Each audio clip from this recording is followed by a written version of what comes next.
Hello. As you can see, I am not in a closet and I'm not in a pink room. I am downstairs where everything is gray. So we may hear, it's also daytime, which is different. We may hear some dog noises. I may have to pause. I've been having trouble with my throat getting sore, so from straining to talk because of the vocal tremor. So please bear with me. At least, I'm recording and I can pause to rest a minute. I hope you can hear me okay. I'm vibrating a lot. Squeaking, sorta. This video it's gonna be a series. This one is called the Bipolar Kit, the Basics. And here we have, there you go, the basics. So this is geared towards someone who's newly diagnosed, someone who is trying to work bipolar on a budget, someone that's been diagnosed for a while and things are changing.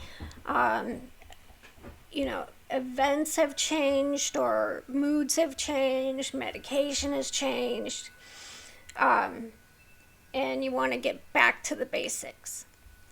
So that is what this video is about, and I will be showing you objects as examples. Mostly this is about being organized, getting on schedule, and sleep hygiene, which I may make separately, and resources for things where you can get things inexpensively. I am going to do a bipolar kit advanced, which is if you have some extra cash that you can spend on the fancy stuff, smart watches and sun lamps and stuff. So yeah, I'm going to do sleep hygiene probably separately, and the anxiety kit, the depression kit. I have to figure out the manic kit. And then the advanced kit. But this is the basics. And I am going to start with getting organized. Before I get started on the objects, I wanted to say that don't forget your flea markets, yard sales, Goodwill type thrift stores, and online for getting things for less than I find on Amazon and eBay. I like Mercari, MERCARI, I believe. to get used things inexpensively. And the library is an excellent source. I'm getting kind of crazy here. An excellent source of things like, well, books, but they also have CDs. They probably have some relaxation type CDs, DVDs, and use of a computer where you can print things out inexpensively, cheap. So don't forget those things. And some of this stuff will overlap in the other kits.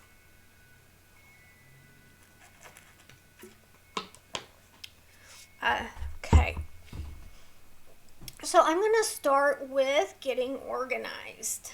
That seems like the best place to start. So, for one, you're going to want to have on hand at all times, especially if you don't have a phone, but a smartphone. And see, the thing is, things happen to your smartphones. Things happen to them. They just stop working. The battery malfunctions. They get stolen. They get lost. You forget them. So, using actual paper and pen is probably a better idea. So, a notebook, some sort of notebook from the dollar store. This is for writing questions or things you want to tell your doctor on your next visit, or things they have suggested to you during your visit. So, very important. If I pause for a minute, that's because my stupid voice is straining. Okay. Next, along the same lines, is you'll need a calendar to put your appointments on. I put them in my phone, but I also put them on this. I printed this out from my computer, and yeah, I colored it. And you can print, a few months ahead. It was free. And put your appointments on there. Because, like I said, things can happen to your phone. And if you're if you're oriented visually, if you're a visual person, it's easier to get an idea of what your month is going to look like. So, I get a card and put it on this, and I also put it in my phone because I forget. See, your meds are likely to mess with your memory, and so are your moods.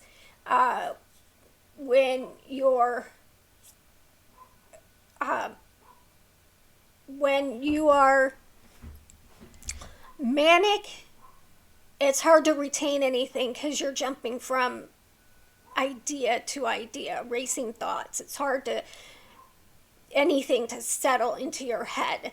And when you're depressed, it's you're pretty much blank and nothing is going on and nothing is absorbed. uh, except the wall that you're staring at. So that is very important. And I mentioned the card. Have them give you a card, an appointment card. Let's see here. Cover, appointment card. Always have on hand your prescription insurance card, your social security card. I'm not going to show you that. Your insurance card or Medicare card, and your pharmacy card. So always have those.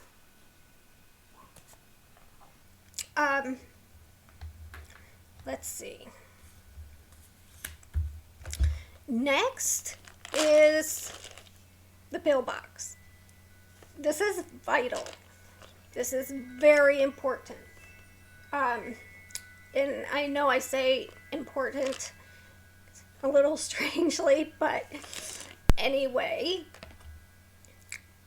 I recommend you get the type that you can take the day out and take with you. And at least 3 compartments. I have 4. I take a lot of meds. So, and I recommend the plastic that is more pliable. The hard plastic, I mean, there were some really cute ones that I had, but the hard plastic tends to fracture and break if you even handle it too roughly or you drop it. I've had this one for a really long time. The only issue is this is not engraved into the plastic and it's wearing out, but that's not a big deal to me. And it has a spring at the bottom and it pops up. But I got that on Amazon. You can get others like this, less expensive, at Walmart and Amazon and maybe Dollar General type store.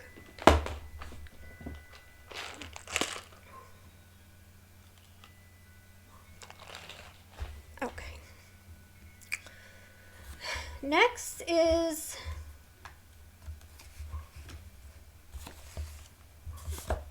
graphing your moods. Now, if your moods are doing pretty good, you're pretty smooth, you don't really need this. In fact, I had a psychiatrist tell me not to because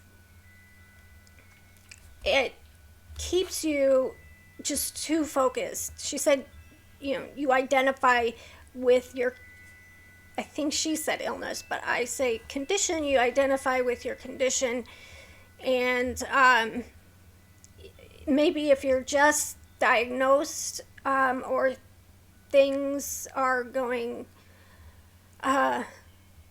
array, like a major event in your life is occurring or your moods are changing, then it is a good idea to graph your moods. So I'll show you how. I know I've shown before, but at one point I even color coordinated it. But really all it is I made a graph or table on my computer. So this is what it looks like. I have at the top MI for mixed, then below it is MA for manic, and sorry about that. Okay. So, MI for mixed, MA for manic, H for hypomanic, N for normal, and D for depressed, and VD for very depressed. And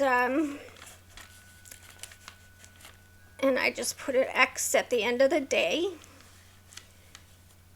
And I make a note if maybe something happened that day to make me feel differently, or if I had some bad anxiety that day. So you can make notes and stuff there. And then you get a better idea of what your moods are doing. If you try to go by your memory, you're going to get it wrong. I can't tell you how many times I have gone into the office, and it's like every 3 months, and I'm like, well, I need to tell them that I've been depressed. I'm sick of being depressed all the time. And when I look at the graph, it shows that I actually spent more time in a normal mood than I thought. And I think that the bad moods just seem more prominent because they're bad, and we don't take note of the normal days, so it seems like we're in a certain mood state more often than we really are. Or we figure out that there's a pattern, or that, well, this event happened and I was depressed. Well, it was a realistic response to the event, not really bipolar mood change.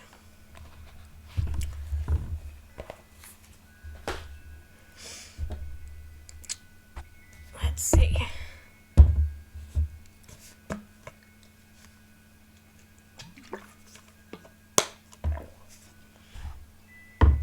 Okay, and this is also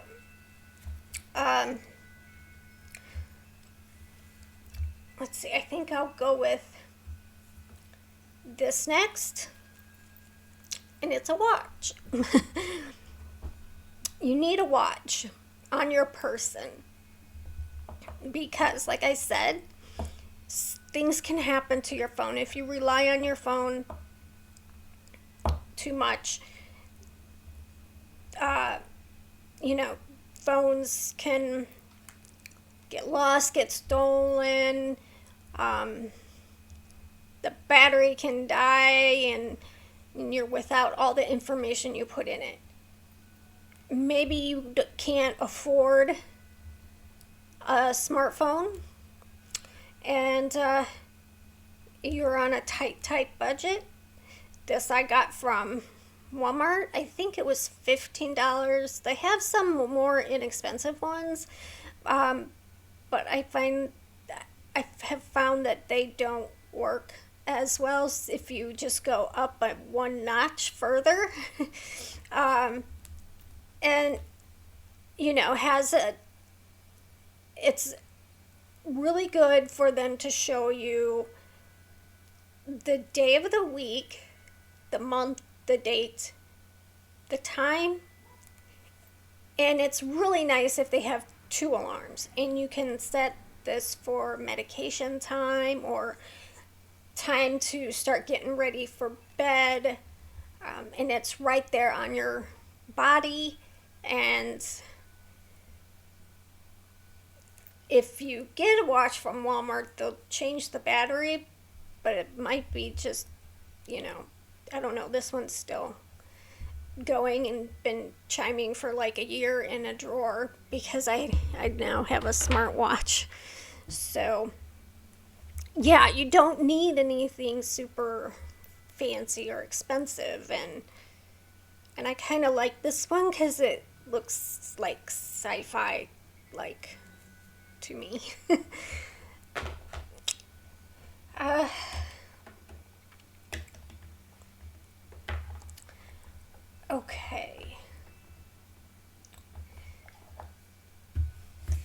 Post-it notes. I use post-it notes all the time for notes that I want to take with me. Perhaps they are errands I need to run while I'm out and about for the day. Things I need to get at the store. I can peel it off. I used to stick them on the bathroom mirror when I lived in my apartment. Now I put it the night before if I need it. I write on it what I need to do the next day, and I stick it to my phone so I see it in the morning, and I can just peel it off and take it with me. It's very good for that function.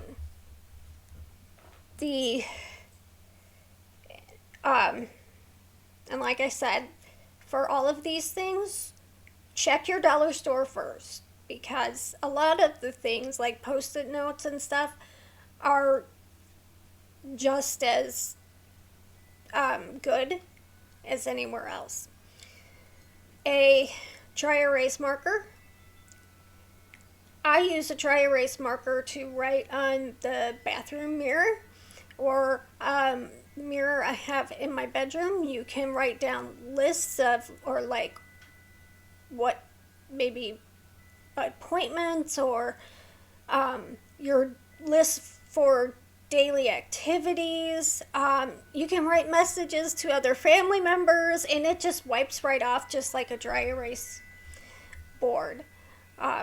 So I write messages to my mom at night. I put it on the mirror, and she gets up in the morning and sees the message. So, or if it's like something I really want to remember, I'll just like RX, don't forget to go to the pharmacy. So I see it every time I go into the bathroom. And now this one, I didn't need, actually, sometimes I needed a magnifying glass. Looking at my pill bottles, sometimes the writing's really tight or really small in the numbers. Sometimes if you're calling the pharmacy, and I have glasses with bifocals, but in some cases they just don't cut it. So you may need a pair of reading glasses for things like that. You want to be taking your medication accurately at the right times and dosage. So have a pair of these handy. If you're young, you may be able to see that writing just fine. But I remember being young and still having to get a magnifying glass and read the medication bottle.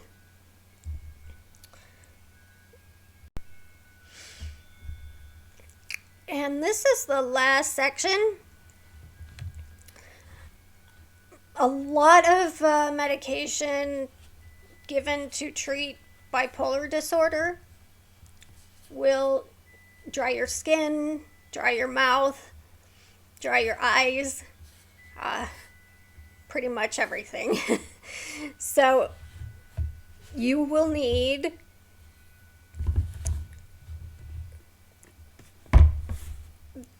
this mouthwash. I used to get bums because Biotine kind of had the market on dry mouth products, and they jacked the price up really high. I discovered recently that Walmart carries an equate, their version, a big bottle, much less expensive than Biotine, and it works just as well. So, Biotine also makes gum and gel and other things like that. It's important for your teeth.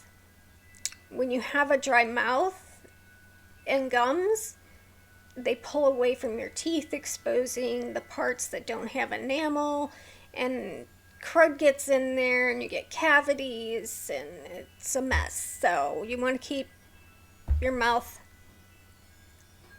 hydrated, moist. Dry skin,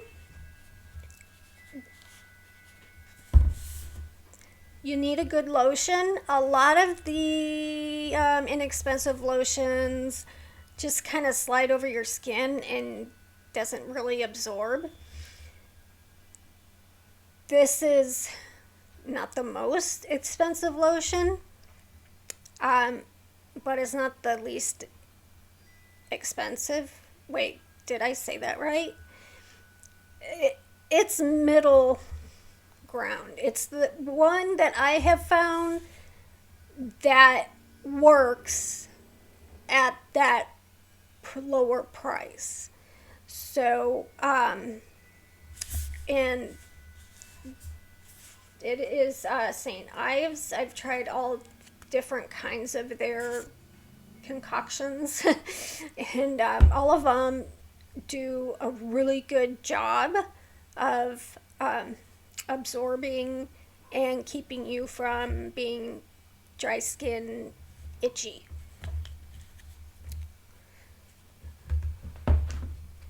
And then lastly, we have, well, no, there's something else. It's water. Lots of it. Not just for your mouth, but for your whole body. A lot of medications, cause, I'm going to say it, constipation. So, plenty of water throughout the day is a must. And cut down the caffeine because it pulls water out. And you might as well just not have drank the water.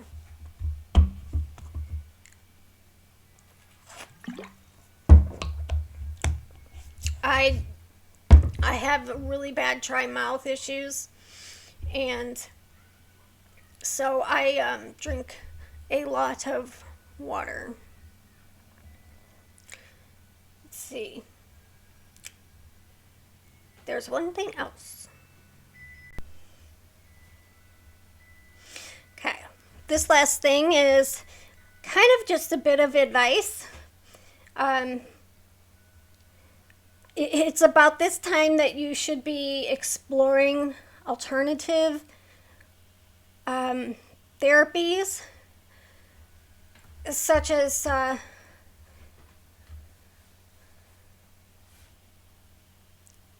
massage, yoga.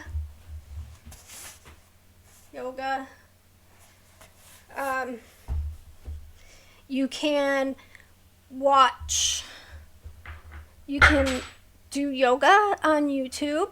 People have little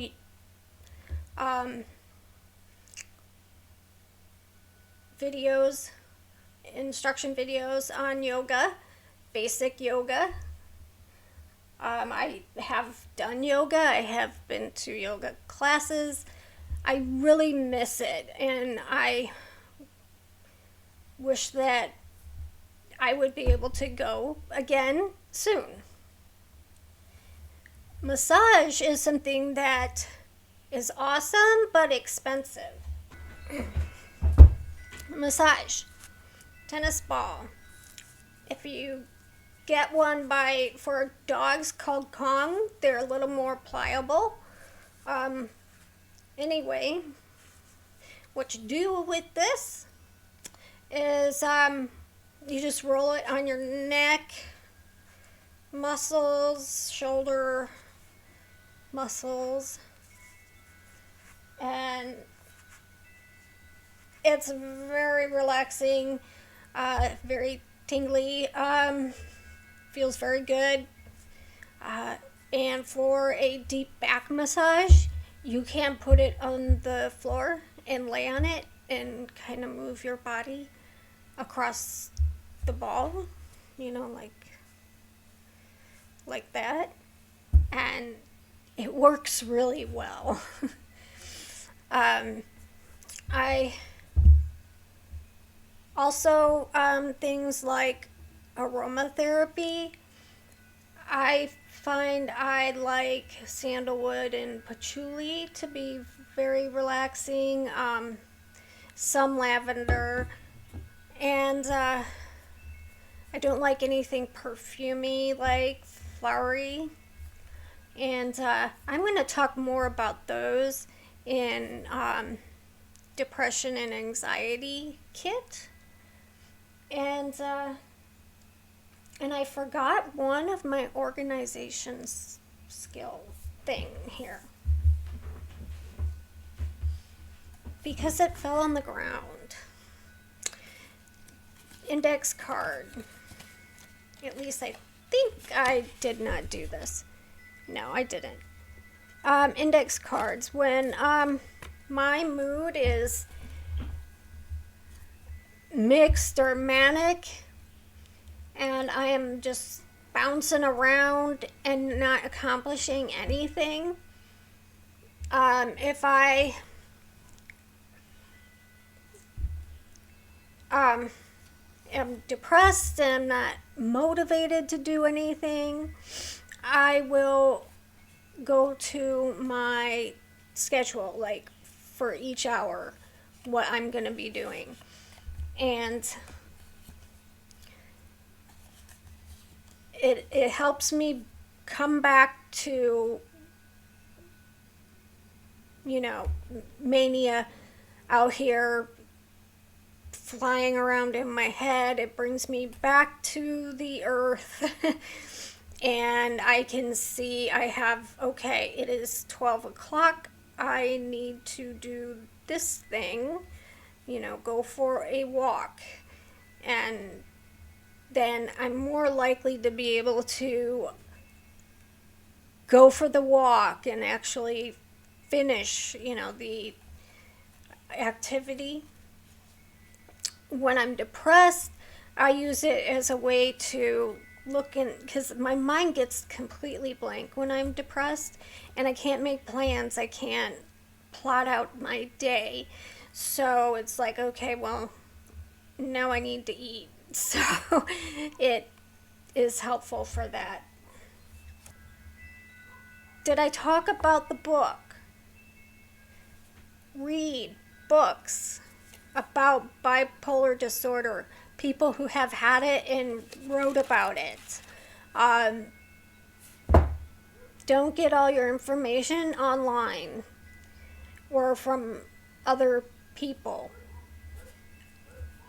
If you're really beginning or you're beginning to want to understand your disorder, read the books. I'll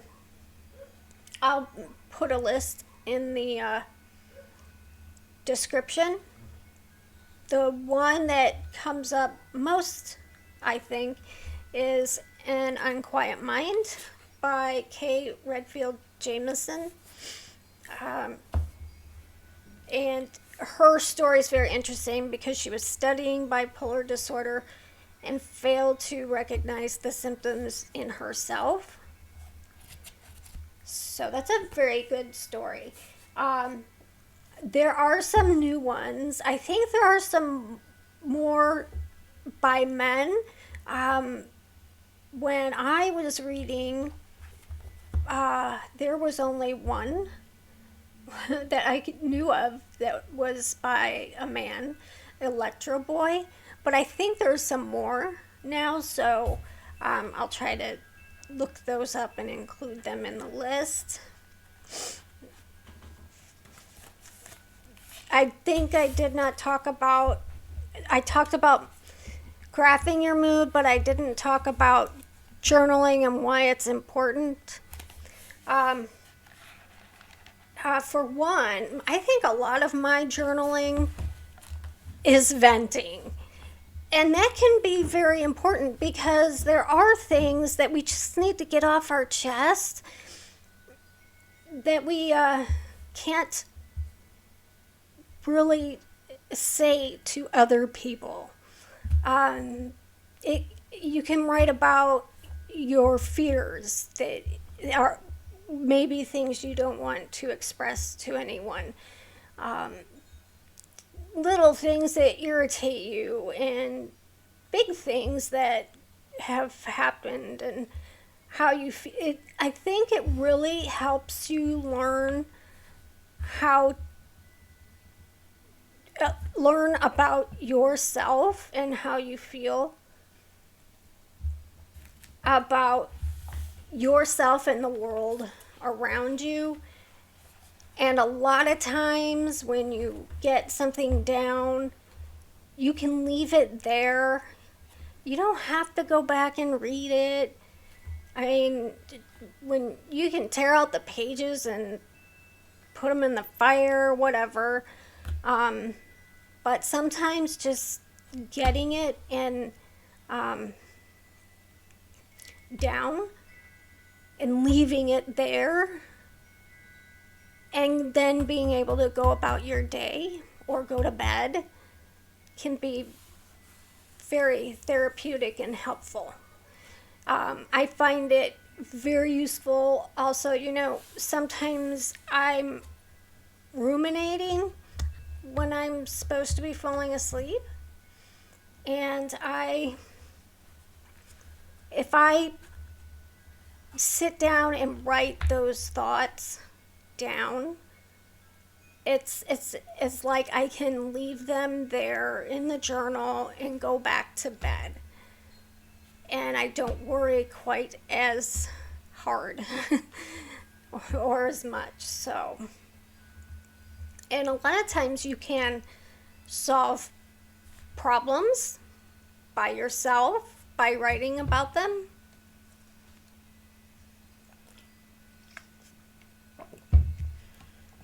Sometimes you can discover that you reacted to a certain instance, and you discover while writing the real reason why it bothered you and not what you thought it was that bothered you. You could write, so-and-so's such a bitch, I hate her, and blah, blah, blah.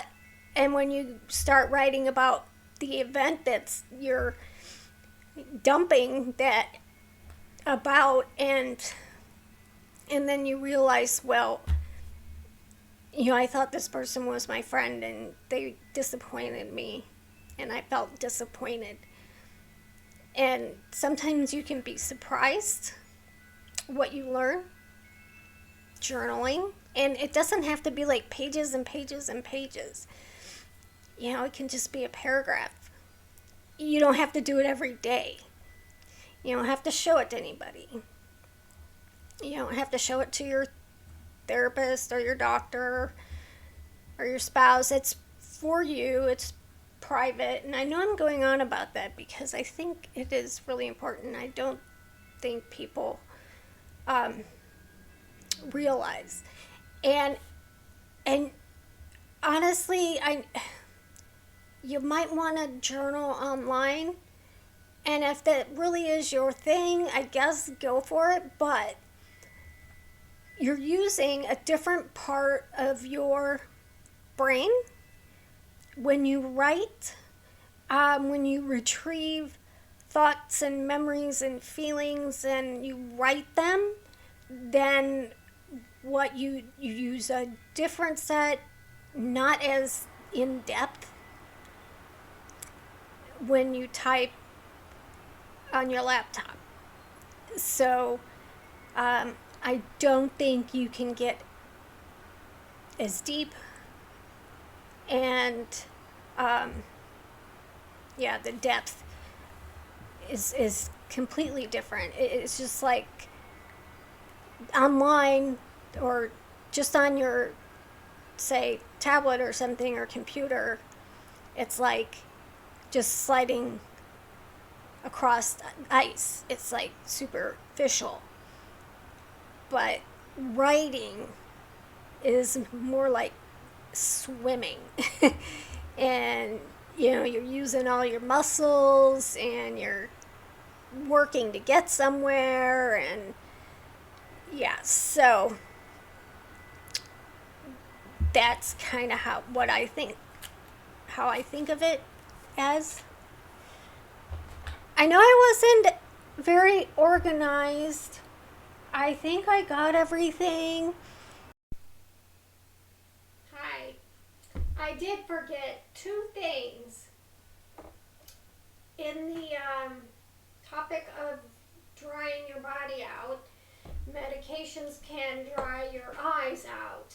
And I had a horrible experience with something called, I have recurrent corneal erosion.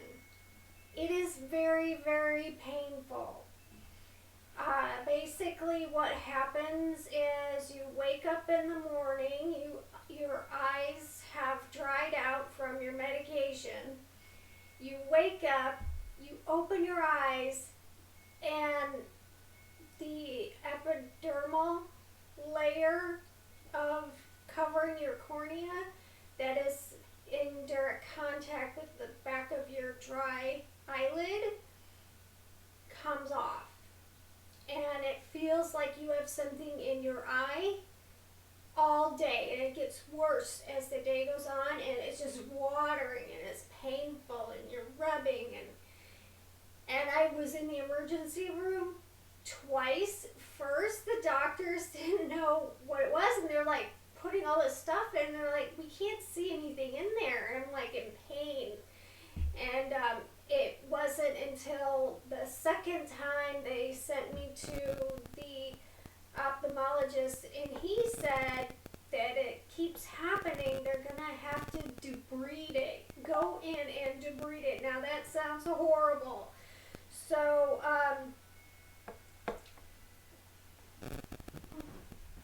where did my microphone go? I hope you heard all that. I was talking pretty loud. So, and they told me it was from primarily the medication I take.